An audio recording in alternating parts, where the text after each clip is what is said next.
Bulletproof Radio, a state of high performance. Talk to me about sound entrainment, though, and how that works. And I brought up the Tibetan bell example. There may be others you know of, but how does sound entrainment work? So entrainment is something that we see in natural systems. We see them in ecological systems. Entrainment, when you see birds flying in formation, that's a form of entrainment. It was kind of first studied when pendulums that were in the same room would eventually entrain and start swinging together, even though their frequency initially was different. And it's just a way of nature and biology saving energy. And so natural systems can become entrained by different things. Sound is one of the things that helps to entrain the brain in particular, and especially rhythmic sounds. That has a very specific effect on the brain. And if you've ever studied like brain physiology, your brain is a very rhythmic organ. I mean, it generates a lot of different frequencies depending which state it's in. And so instead of just waiting for your brain to generate those states and then the resulting, electromagnetic waves, you can actually generate those states using external stimuli like sound.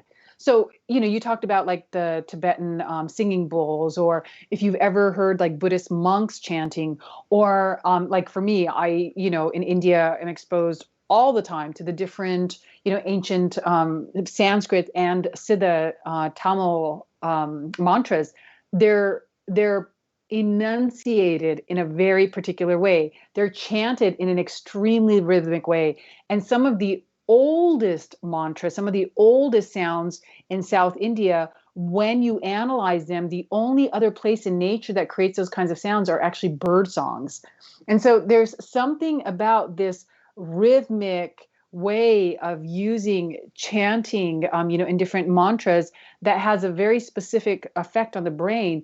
And the brain is actually, when we look at the effect of it, you can tell that it's actually made to respond to sound in this way.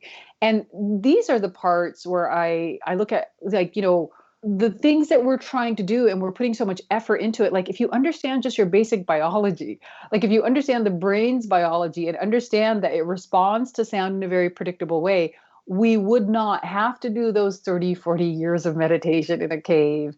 We can introduce the technology that would fast forward that. And then maybe, if we saw a society that did that in 30 years, or now that we're both going to, do this anti-aging synthesis, in 150 years, when we have this conversation again, I'm going to say, I told you we were subhuman, because all of a sudden we will be unlocking aspects of our brain that we didn't even know we had access to.